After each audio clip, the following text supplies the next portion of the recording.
Hello दोस्तों, स्वागत है आपका मेरी नई कहानी में। हम दो बहनें ही थी और मेरी बड़ी बहन रश्मि की शादी के वक्त मैं सिर्फ 16 साल की थी। हम दोनों बहनों की उम्र में बहुत ज्यादा फर्क था, लेकिन दीदी मेरी इकलौती बहन थी। शादी के वक्त मेरा रो रो कर बहुत बुरा हाल था। मेरे जीजा जी ने अपनी दीदी की विदाई के समय मुझे अपने पास बिठाया और प्यार से मेरा हाथ पकड़कर कहने लगे, माही रोने की क्या बात है, साली तो घरवाली होती है तो तुम्हारा जब दिल चाहे हमारे घर चली आना। उनकी यह बात सुनकर मैं खुश हो गई। दीदी शादी करके दूसरे शहर गई थी।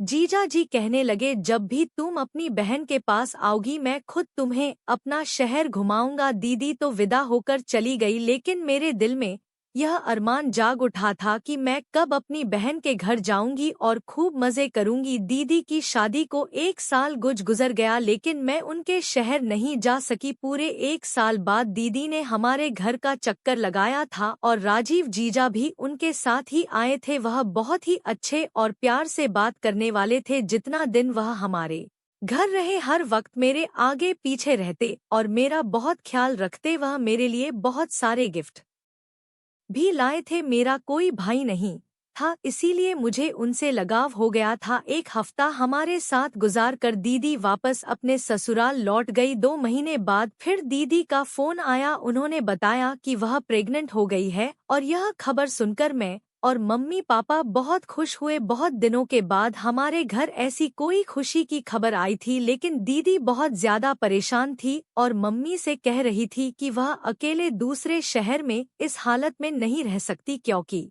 उन्हें बहुत ज्यादा उल्टी और चक्कर आ रहे हैं और डॉक्टर ने उन्हें आराम करने को कहा है। यह सुनकर मम्मी भी बहुत ज्यादा परेशान हो गई। मेरी बड़ी बहन तो मम्मी की जान में बसती थी। मम्मी ने उसे हमारे घर आकर रहने को कहा तो वह कहने लगी कि राजीव तो उसे छोड़ने को तैयार ही नहीं है। डॉक्टर ने लंबा सफर करने को मना किया है। अगर दीदी आ भी जाती है तो राजीव जीजा और उनके पापा को बहुत परेशानी होती है। वैसे भी 1-2 महीने की बात नहीं थी, अभी तो पूरे 9 महीने बाकी थे। दीदी की बात सुनकर मम्मी ने कहा, तुम फिक्र ना करो, मैं माही को तुम्हारे पास भेज देती हूँ।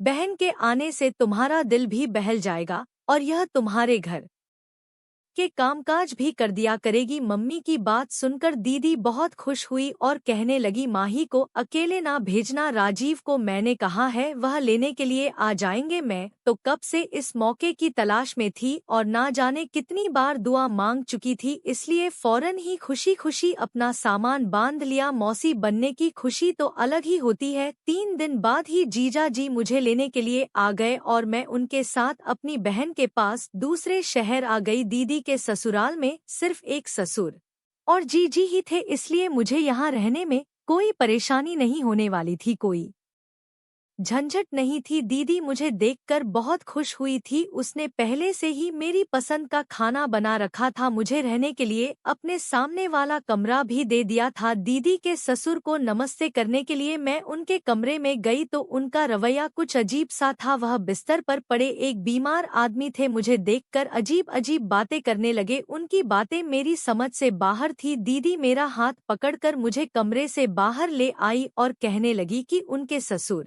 बहुत सालों से बीमार हैं, इसीलिए अक्सर उल्टी सीधी बातें करते हैं। आगे से उनके कमरे में जाने की जरूरत नहीं है। दीदी के ससुर उनकी शादी में भी नहीं आए हुए थे। राजीव का रिश्ता पापा के किसी दोस्त ने दीदी से करवाया था। मेरी उनके ससुर से पहली मुलाकात थी और सच तो यह था कि मैं उनके ससुर से मिलकर बहुत डर गई थी। मुझे दीदी के घर आए 3 दिन हो गए थे। मैं दोबारा उनके ससुर के कमरे में नहीं गई थी। जीजा जी मेरा बहुत ख्याल रख रहे थे और दीदी की तबीयत ठीक ना होने की वजह से वह ज्यादातर बिस्तर पर लेटी रहती थी। सारा घर मैंने संभाल लिया था, लेकिन फिर एक दिन कुछ ऐसा हुआ कि मेरे रोंगटे खड़े हो गए। रात के खाने के बाद किचन साफ करके मैं अपने कमरे में आई तो मैंने सोचा कि नहा धोकर सोती हूँ।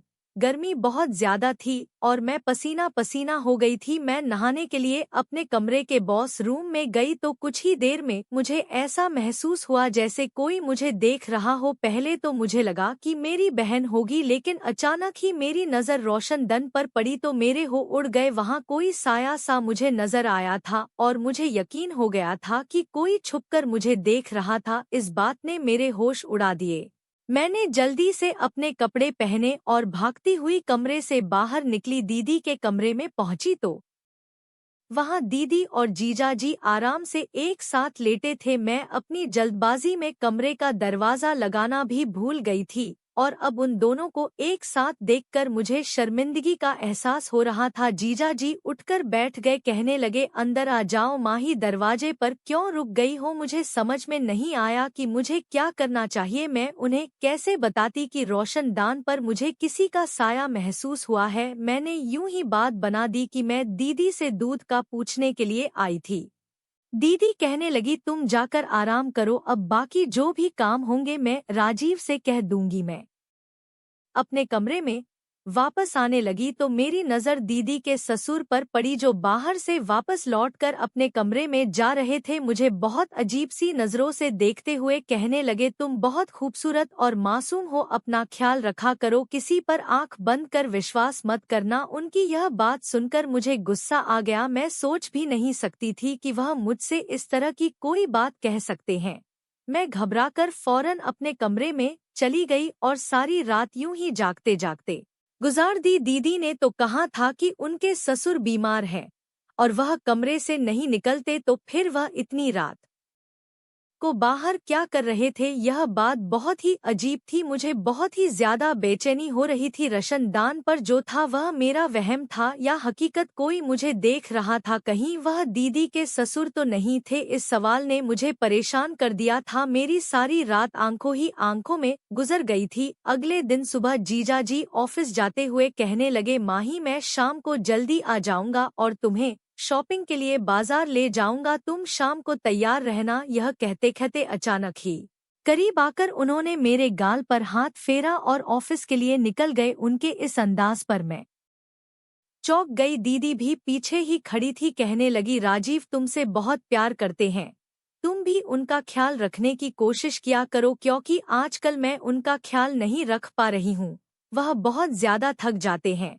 दीदी की बात सुनकर मैंने कहा, आप फिक्र ना करें, मैं राजीव जीजू का ख्याल रखूंगी। शाम को मैं अच्छी तरह तैयार हो गई तो राजीव मुझे शॉपिंग के लिए ले गए। उन्होंने दीदी से कहीं ज्यादा मेरे लिए शॉपिंग कर ली थी। मेरी यह खुशी बस कुछ ही दिनों की मेहमान है। उस रात अचानक लाइट चली गई, तभी किसी ने मुझे जोर से धक्का दिया। मैं बहुत डर गई। मुझे इस धक्के की उम्मीद नहीं थी। वह एकदम ही पीछे हटा तो मैं भागकर कमरे से निकल गई। मुझे अब तक कुछ दिखाई नहीं दे रहा था, अंधेरा बहुत ज्यादा था, लेकिन मैं दीवार के सहारे दीदी के कमरे में पहुंची। वहां जाकर मैंने दीदी को आवाज दी तो वह कहने लगी, माही, तुम परेशान ना हो, राजीव अभी अभी लाइट देखने के लिए गए हैं, अक्सर हमारे घर की लाइट कट जाती है, राजीव जल्दी ठीक कर देंगे। दीदी ने अपने मोबाइल फोन की टॉर्च जला दी थी, मेरे पास तो मोबाइल भी नहीं था। मैं दीदी के पास ही बैठ करने लगी। थोड़ी देर बाद लाइट आ गई। वह कहने लगी, तुम भी बहुत पागल हो, जरा से अंधेरे से घबरा गई हो, मेरा ख्याल कैसे रखोगी? दीदी की बात सुनकर मैंने कहा, ऐसी बात नहीं है, मेरे कमरे में कोई मौजूद था, इसीलिए मैं डर गई थी। मेरी बात सुनकर वह जोर से हंसने लगी। राजीव मेरे साथ मेरे कमरे में थे और मेरे ससुर तो मेरे कमरे से निकलते ही नहीं।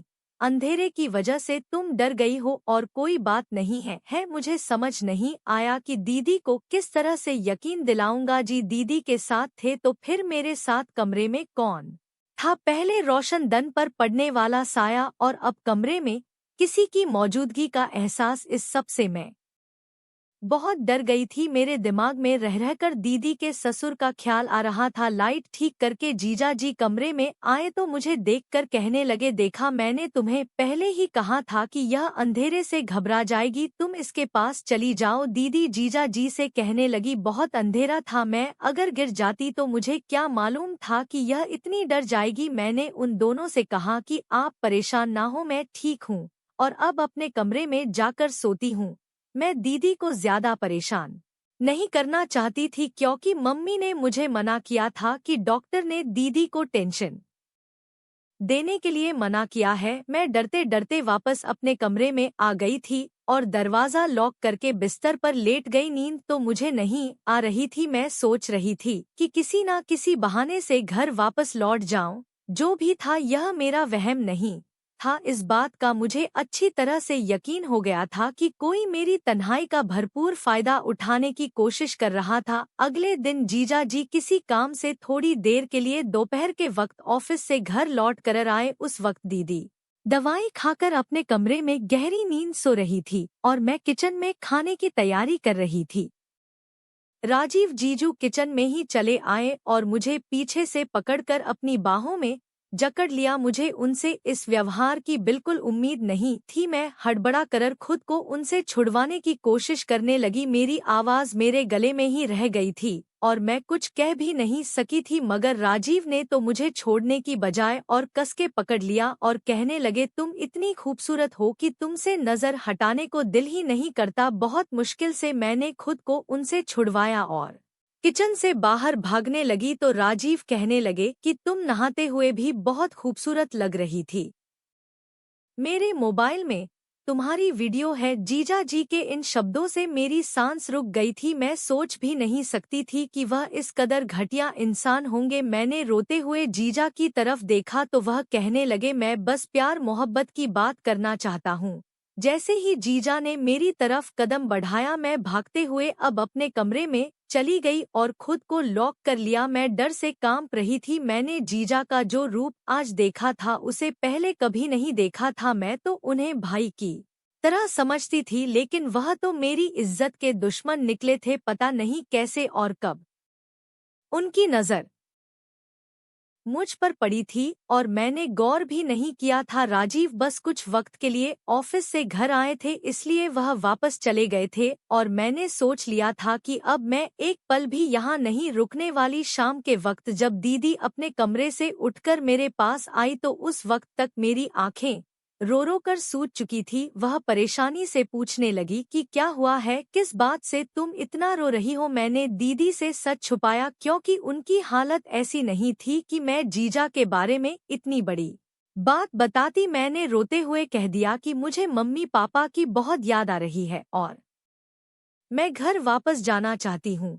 मेरी बात सुनकर दीदी ने मुझे गले से लगाया और कहने लगी, इतनी जरा सी बात पर तुमने रो रो कर आंखें सुझा ली हैं। तुम फिक्र ना करो, शाम को ही मैं राजीव के साथ तुम्हें वापस भेज देती हूँ। जीजा के साथ एक शहर से दूसरे शहर का सफर सोचकर मेरे रोंगटे खड़े हो गए थे। मैंने दीदी से कहा कि पापा मुझे लेने के लिए आएंगे, मैं पापा के साथ जाऊंगी। दीदी कहने लगी, ठीक है, अच्छी बात है, इस तरह से मैं भी पापा से मुलाकात कर लूंगी। दीदी की बात सुनकर मैं खुश हो गई और दीदी जैसे ही मेरे पास से उठकर अपने कमरे में गई तो उनकी जोरदार चीखने की आवाज आई। मैं फौरन दीदी के कमरे की तरफ भागी तो यह देखकर मेरे होश उड़ गए कि दीदी बिस्तर के पास गिरी हुई थी और अपना पेट पकड़कर जोर जोर से चीख रही थी। मैंने दीदी को उठाकर बिस्तर पर लिटाया और बहुत देर तक उनके पास बैठी रही। उनकी हालत मुझे बिल्कुल भी ठीक नहीं लग रही थी। मैंने दीदी से कहा कि डॉक्टर के पास चलते हैं, लेकिन उन्होंने साफ मना कर दिया और मेरा हाथ पकड़कर कहने लगी, माही तुम मुझे छोड़कर ना जाओ, मैं इस हालत में अकेली नहीं रह सकती। आज तो तुम थी जिसने आकर मुझे उठाया और मेरा ख्याल किया है, लेकिन तुम्हारे जाने के बाद अगर ऐसा कुछ हुआ तो मैं और मेरा बच्चा ऐसे ही मर जाएंगे। दीदी की बात सुनकर मैं बहुत परेशान हो गई। बहुत मजबूरी में मैंने कुछ दिन रुकने का फैसला किया और दीदी से कहा कि आप बिल्कुल फिक्र ना करें, मैं आपके साथ ही हूँ। मेरी बात सुनकर दीदी को बहुत खुशी हुई थी और मुझे गले से लगा लिया। जीजा भी वापस आ गए थे। दीदी ने उन्हें भी बताया कि गिरने की वजह से मेरी तबीयत बहुत खराब हो गई थी। यह सुनकर राजीव भी परेशान हो गए और मुझसे कहने लगे कि जाओ अपनी दीदी के लिए दूध ले आओ। मैं किचन मैं जाकर दूध बना रही थी कि एक बार फिर राजीव किचन में आ गए और मेरे साथ जबरदस्ती करने लगे। मैंने राजीव को धक्का दिया और गुस्से में कहा कि आपको शर्म नहीं आती? आपकी पत्नी की हालत इतनी खराब है और आप अपनी साली के साथ ऐसी हरकतें कर रहे हैं। जीजा जी को मेरी बात का कोई असर ना हुआ और वह मेरे साथ जोर जबरदस्ती करने लगे। मैं जोर जोर से चीखने लगी थी। मेरी आवाज पर दीदी आ गई। मैं इस कदर घबराई हुई थी कि दीदी की तबीयत का सोचे बिना ही मैंने उन्हें जीजा जी का सारा सच बता दिया। दीदी ने एक नज़र मुझ पर डाली और दूसरी जीजा जी पर और उससे कहने लगी कि तुम कैसे मर्द हो जो एक 17 साल की लड़की को भी काबू नहीं कर सकते। इसने पिछले एक हफ्ते से ही तुम्हें अकेले नचाया हुआ है और तुम अभी तक कुछ नहीं कर पाए। दीदी की बात सुनकर मेरे कदमों तले से जमीन निकल गई थी। मैंने हैरानी से दीदी से पूछा कि यह आप क्या कह रही हैं। दीदी के चेहरे पर एक अजीब सी मुस्कुराहट आई और वह मेरा हाथ पकड़कर मुझे अपने साथ अपने कमरे में ले गई। मैं हैरत से दीदी को देख रही थी। दीदी ने मुझे अपने पास बैठाया और मेरे बालों में हाथ फेर कर कहने लगी, देखो माही, मेरी बात गौर से सुनो। मैं राजीव का सारा सच जानती हूँ, लेकिन जो कुछ राजीव तुमसे चाहता है वह तुम्हें करना ही होगा। मैं गुस्से में उठ खड़ी हुई और मैंने दीदी से कहा, आप कैसी बातें कर रही हैं? क्या आप जानती हैं कि आपका पति मेरे साथ क्या करना चाहता है? वह मुझे इस्तेमाल करना चाहता है। आप कैसे ऐसे इंसान के साथ जिंदगी गुजार सकती हैं जो कि आपके प्रेग्नेंट होने के बाद भी आपकी बहन पर नजर जमाए बैठा है? वह आपको और आपके बच्चे को सारी जिंदगी क्या देगा? मेरी बात सुनकर दीदी कहने ने लगी, तुम्हें राजीव के साथ वह सब कुछ करना ही होगा जो वह तुमसे चाहता है, वरना वह कभी बाप नहीं बन सकेगा। दीदी की बात सुनकर मैंने कहा, आप कैसी बातें कर रही हैं? आप पेट से हैं और जीजा जी बाप बनने वाले हैं। दीदी ने कहा, नहीं, मैं मां नहीं बन सकती। यही बात पता चलने पर मैंने तुम्हें यहाँ बुलाया था ताकि तुम यहाँ आकर मुझे और राजीव को एक बच्चा दे सको। राजीव किसी और का बच्चा गोद नहीं लेना चाहते थे, उन्हें अपना बच्चा चाहिए था और इसके लिए मेरे पास इससे ज्यादा आसान रास्ता नहीं था। मैं किसी औरत को अपनी सौतन बनाकर नहीं लाना चाहती थी, इसीलिए मैंने फैसला किया है कि मैं इस काम के लिए तुम्हें कुर्बान कर दूंगी। वैसे भी तुम मेरी सगी बहन नहीं हो। मैं राजीव से बहुत मोहब्बत करती हूँ और उसे किसी कीमत पर छोड़ना नहीं चाहती, इसलिए मैं चाहती हूँ कि तुम गर्भवती हो जाओ और मेरी और राजीव की जिंदगी में बच्चे की इस कमी को पूरा कर दो। मैं तो अब तक जीजा जी को अपना दुश्मन समझ रही थी, लेकिन मेरी बहन भी इस गंदे खेल में बराबर की हिस्सेदार थी। अपना घर बचाने की खातिर मेरी बहन ने मेरी जिंदगी को दांव पर लगा दिया था। मैंने अपनी बहन के आगे हाथ जोड़ लिए और उससे कहा कि मुझे घर वापस भेज दे, लेकिन मेरी बहन ने मेरी एक ना मानी और रात के अंधेरे में मुझे अपने पति के कमरे में भेज दिया। मेरे पास बचने की कोई गुंजाइश नहीं थी, क्योंकि मेरी बहन ने मुझे धमकी दी थी, अगर मैंने उसकी बात ना मानी तो राजीव मेरे साथ जबरदस्ती करेंगे, उसका इल्जाम भी मेरे किसी झूठे आशिक के नाम पर डाल देंगे और मैं सारी जिंदगी अपने मम्मी पापा को अपने चरित्र की सफाई नहीं दे सकूंगी। मैंने सोचा भी नहीं था कि कभी मेरी बहन मेरे साथ ऐसा व्यवहार करेगी। मैं जानती थी कि मेरी बहन मेरी सगी बहन नहीं है, लेकिन हमेशा मैंने उसे सगी बहन ही समझा था। कभी यह फर्क हम दोनों के बीच आएगा यह मेरे ख्याल में भी नहीं था। मेरी बहन ने मुझे खींचते हुए कमरे में धकेलने की कोशिश की तो मैं खुद को छुड़वाने के लिए शोर शराबा करने लगी। मेरी बहन के ससुर कमरे से निकल आए, उन्होंने फौरन ही बीच में आकर मुझे मेरी बहन से छुड़वाया और मेरी बहन और अपने बेटे को धमकी दी कि अगर उन दोनों ने मेरे साथ कोई जबरदस्ती करने की कोशिश की तो वह पुलिस को फोन कर देंगे। जीजा जी गुस्से में अपने पापा के साथ बदतमीजी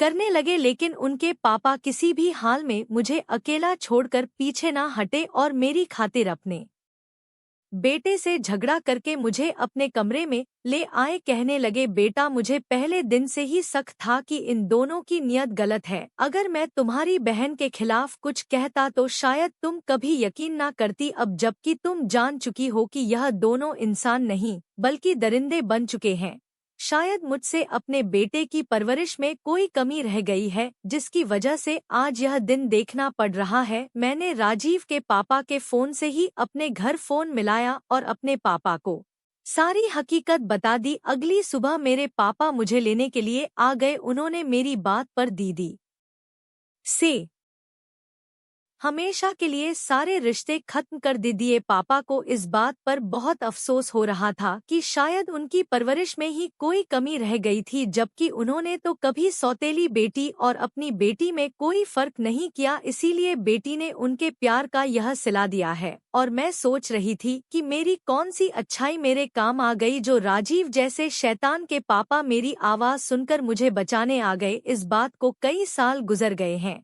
हमारी दीदी के साथ हमारा कोई रिश्ता ना रहा, लेकिन एक बात मुझे अच्छी तरह समझ आ गई कि मेरी माँ ने मुझे दीदी के घर रहने के लिए भेजकर बहुत बड़ी गलती की थी और मैंने एक गैर मर्द पर भरोसा कर बहुत बड़ी भूल की थी। मेरी बहन ने जो कुछ मेरे साथ किया वह बर्दाश्त से बाहर था, लेकिन आज की दुनिया में यही सब कुछ हो रहा है। इसीलिए हर कोई अपनी इज्जत को बचा कर रखे, किसी पर अंधविश्वास ना करें, क्योंकि कुछ रिश्ते ऐसे होते हैं जो अपने मतलब के लिए कुछ भी कर सकते हैं। उनको किसी से कोई मतलब नहीं होता, बस अपना मतलब निकलना होता है।